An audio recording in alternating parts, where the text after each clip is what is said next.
नमस्कार, आपण पाहताय जनमत न्यूज चॅनल। हनबरवाडीत लक्ष्मी मूर्तीची सवाद्य मिरवणूक, विविध धार्मिक कार्यक्रमांचे आयोजन, मंदिराचा कळसारोहण समारंभासह मूर्ती प्राण प्रतिष्ठापना, अभूतपूर्व उत्साहात हनबरवाडी दत्तवाडी परिसरात नवचैतन्याचे वातावरण। हनबरवाडी तालुका निप्पाणी येथे नव्याने बांधण्यात आलेल्या डोंगर लक्ष्मी मंदिरामध्ये मूर्ती प्राण प्रतिष्ठापना, कळसारोहण सोहळा, होम हवन, वास्तुशांती इत्यादी धार्मिक कार्यक्रम चैतन्यपूर्ण वातावरणात संपन्न झाले। यावेळी परमपूज्य परमात्मराज महाराज यांच्या शुभ हस्ते प्राण प्रतिष्ठापना करण्यात आली। बुधवार तारीख 30 रोजी विठ्ठल मंदिरात श्री लक्ष्मी मूर्तीची विधिवत पूजा व आरती करून मान्यवरांच्या हस्ते सजवलेल्या बैलगाडीत ठेवून ही सवाद्य मिरवणूक काढण्यात आली। मिरवणूक लक्ष्मी मंदिर, हनुमान मंदिर व गावातील प्रमुख मार्गावरून काढून लक्ष्मी मंदिर येथे आणून त्याची सांगता करण्यात आली। सवाद्य मिरवणुकीत महिला मंगल कलश घेऊन सहभागी झाल्या होत्या।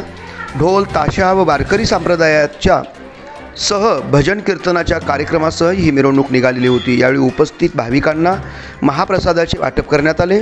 वास्तुशांती सोहळ्यानिमित्त माहेरवासिनींच्याकडून ढोलाच्या निनादात गारवाही आणण्यात आला। यावेळी सर्व माहेरवासिनींचा यथोचित असा सत्कार करण्यात आला। देणगीदारांचा सत्कार परमपूज्य परमात्मराज महाराज यांच्या हस्ते करण्यात आला। वास्तुशांती सोहळ्यानिमित्त संपूर्ण मंदिर परिसराची रंगरंगोटी, विद्युत रोषणाई करण्यात आली होती।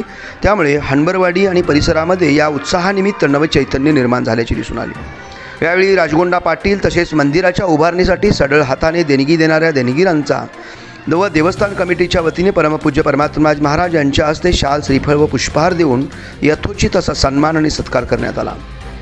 हा कार्यक्रम यशस्वी करण्यासाठी सचिन खोत, बाळासाहेब कागले, धनाजी कागले, विजय खोत, शिवाजी खोत, विष्णू खोत, पांडुरंग कागले, मुरलीधर कोळेकर, कृष्णात खोत तसेच नामदेव खोत, विष्णू खोत, जगन्नाथ खोत, दिनकर शिंदे, ॲडव्होकेट गजानन खोत, अनिल पोवाडे, सागर खोत यांच्यासह हनबरवाडी दत्तवाडी परिसरातील सर्व नागरिकांनी, महिला भगिनींनी परिश्रम घेतले।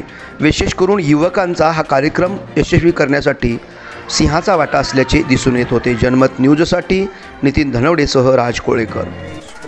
आपल्या मुलीला नवोदयला प्रवेश हवा आहे का? तर मग कोगनोळी येथील निवासी व अनिवासी हसना संस्थेचे दरवाजे प्रवेशासाठी आपली वाट पाहत आहेत। मोजक्या जागा शिल्लक, उत्तम शैक्षणिक वातावरण, दर्जेदार शिक्षण, यशाची हमखास खात्री। तर मग चला आजच आपल्या मुलाचा प्रवेश निश्चित करूया। श्री हलसिद्धनाथ एज्युकेशन सोसायटीचे नवोदय करिअर अकॅडमी, कोगनोळी, राष्ट्रीय महामार्ग क्रमांक 4 शेजारी, कर्नूल फाटा, कोगनोळी।